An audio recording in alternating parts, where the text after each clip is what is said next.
എല്ലാവർക്കും ചെമ്മനപ്പൂവിൻ്റെ ഇന്നത്തെ പുതിയൊരു വീഡിയോയിലേക്ക് സ്വാഗതം. എപ്പിസോഡിൻ്റെ തുടക്കത്തിൽ തന്നെ കാണിക്കുന്നത് പ്രിയയും കയ്യിൽ പിടിച്ചു വരുന്ന ശ്രീകാന്തിനെ കാണുമ്പോൾ ആകെ ദേഷ്യത്തോടുകൂടി തന്നെ വർഷ അവിടെ നിന്ന് പോകുന്നുണ്ട്. ശ്രീകാന്ത് വർഷയെ എന്നെ വിളിച്ചുകൊണ്ട് പിന്നാലെ ചെല്ലുന്നുണ്ടെങ്കിലും വർഷ അതൊന്നും പോലും ശ്രദ്ധിക്കാതെ തന്നെ ഓട്ടോയിൽ കയറി തിരികെ പോവുകയാണ് കേട്ടോ. അതിനുശേഷം പ്രിയയുടെ അടുത്ത് ചെല്ലുന്ന സമയത്ത് പ്രിയ പറയുന്നുണ്ട് എന്തോ ഒരു തെറ്റിദ്ധാരണ വർഷയ്ക്ക് ഉണ്ടായിട്ടുണ്ട് എന്നൊക്കെ പറയുന്ന സമയത്ത് വർഷ ഒരിക്കലും അങ്ങനെ തെറ്റിദ്ധരിക്കുന്ന ഒരാളല്ല. പക്ഷേ ഇപ്പോൾ എന്ത് സംഭവിച്ചെന്നറിയില്ല. വീട്ടിൽ ചെന്നതിന് ശേഷം ഞാൻ അവിടെ സമാധാനിപ്പിച്ച് നിർത്തിക്കോളാം എന്നൊക്കെ പറഞ്ഞതിന് ശേഷം പ്രിയയും കൂട്ടിക്കൊണ്ട് വീണ്ടും ഹോസ്പിറ്റലിലേക്ക് പോവാണ് കേട്ടോ.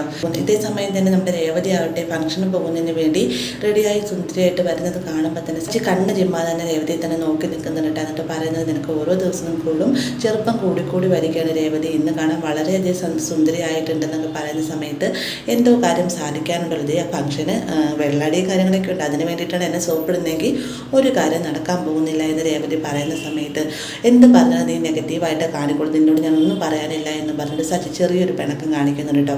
രേവതി ആണെങ്കിലും സച്ചേട്ടൻ പോയി റെഡി ആയിട്ട് ആ സച്ചേട്ടനും കൂടുതൽ സുന്ദരനാവണ്ടേ എന്നൊക്കെ ചോദിക്കുന്ന സമയത്ത് നിനക്ക് എന്തെങ്കിലും കാര്യം സാധിക്കാനുണ്ടോ എന്ന രീതിക്ക് തന്നെ രേവതി ചോദിച്ച അതേ ചോദ്യത്തിൻ്റെ സച്ചി ചോദിക്കുകയാണ്. അപ്പോൾ ഇവർ തമ്മിലുള്ള ചെറിയ ഇണക്കത്തിൻ്റെയും പിണക്കത്തിൻ്റെ ആ ഒരു സമയത്താണ് ശ്രീകാന്ത് അങ്ങോട്ടേക്ക് വരുന്നത്. ശ്രീകാന്ത് വർഷയെ ഫോൺ വിളിച്ചിട്ടൊന്നും കിട്ടാത്തത് കൊണ്ട് തന്നെ ആകെ ടെൻഷൻ അടിച്ച് നിൽക്കുന്ന സമയത്താണ് സച്ചി രേവതി അങ്ങോട്ടേക്ക് വരുന്നത്.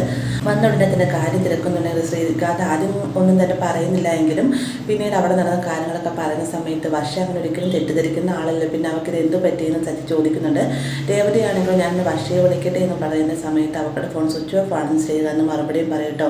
വർഷയ്ക്ക് ഇത് എന്ത് പറ്റി, അവൾ ഇങ്ങനെയൊന്നും ചിന്തിക്കുന്ന ഒരാളല്ലല്ലോ, ഫോൺ സ്വിച്ച് ഓഫ് ആയിരുന്നെങ്കിൽ ഞാൻ വിളിച്ചു അവൾ തീർച്ചയായിട്ടും വന്നേനെന്ന് രേവതിയും പറയുന്നുണ്ട്. ഈ ഒരു സമയത്ത് ശ്രീകാന്ത് ആകെ ടെൻഷനാണ്.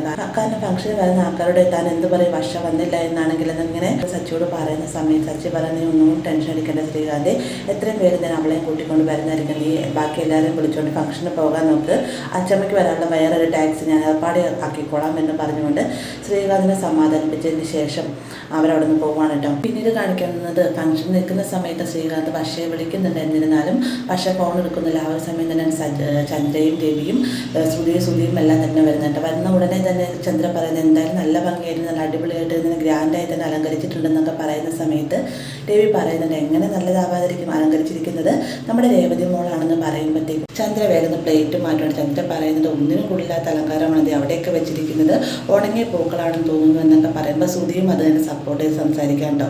ഇതേ സമയം തന്നെ ശ്രീകാന്തിനെ നോക്കുന്ന സമയത്ത് തന്നെ ശ്രീകാന്ത് ആകെ ടെൻഷൻ അടിച്ച് നിൽക്കുന്ന കാണുന്നത്. ചന്ദ്ര വേഗം തന്നെ കാര്യം തിരക്കുന്നുണ്ടെങ്കിലും ഒന്നുമില്ല എന്ന് ശ്രീകാന്ത് മറുപടി പറയുന്നത്. വർഷ എവിടെയെന്ന് ചോദിക്കുന്ന സമയത്ത് അത്യാവശ്യമായിട്ടൊരു ഡബ്ലിംഗ് വന്നുകൊണ്ട് അങ്ങോട്ടേക്ക് പോയിരിക്കുകയാണെന്ന് പറഞ്ഞൊരു ശ്രീകാന്ത് ഒഴിഞ്ഞു മാറുകയും ചെയ്യുന്നുണ്ടോ. അതിനുശേഷം സച്ചിയെ വിളിച്ചിട്ട് എവിടെ എത്തി സച്ചിയായിട്ട്, അവൾ സ്റ്റുഡിയോയിലുണ്ടോ എന്ന് ചോദിക്കുന്ന സമയത്ത് ഞങ്ങൾ സ്റ്റുഡിയോയിൽ എത്താറായി, നീ ഒന്നുകൊണ്ട് ടെൻഷൻ എടുക്കുന്നത്, ഞങ്ങൾ വർഷയെ കൂട്ടിക്കൊണ്ടേ വരികയുള്ളൂ എന്ന് പറഞ്ഞിട്ട് സച്ചി കോള് കട്ട് ചെയ്യുന്നുണ്ട്. ഇതേ സമയം തന്നെ അവിടെ ഫംഗ്ഷനിൽ ആൾക്കാർ വന്നതുകൊണ്ട് തന്നെ ശ്രീകാന്തിനോട് അവരെ അകത്തേക്ക് കയറ്റിയെടുത്താനായിട്ട് രവി പറയുന്നുണ്ട്. ആ ഒരു സമയം തന്നെയാണ് അച്ചമ്മയെ അങ്ങോട്ടേക്ക് വരുന്നത് കേട്ടോ.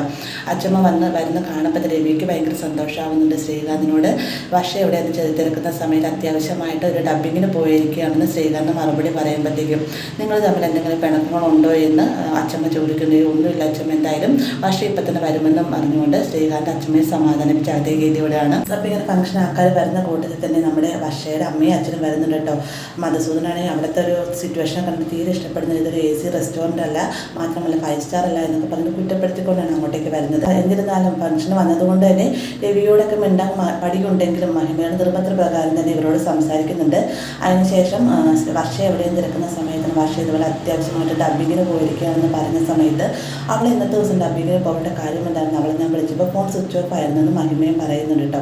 ഇതെല്ലാം മാറി എന്നോട് ശ്രുതിയും കേൾക്കുന്നുണ്ട്. അവർ പറയണത് എന്തായാലും വർഷയുടെ അമ്മയും അച്ഛനും വന്ന് എന്തായാലും നമ്മളോട് കള്ളം പറഞ്ഞ പോലെ അവരോട് എന്തായാലും കള്ളം പറയാൻ സാധിക്കുകയില്ല എന്നൊക്കെ തന്നെ ശ്രുതിയും പറയുന്നത്. കാരണം ശ്രീകാന്തിന് നമുക്ക് അത്രയധികം ടെൻഷനോടുകൂടി തന്നെ നിൽക്കുന്നത് എന്തോ ഒരു കാര്യം സംഭവിച്ചിട്ടുണ്ടെന്ന് എല്ലാവർക്കും തന്നെ വ്യക്തമാകുന്നുണ്ട്.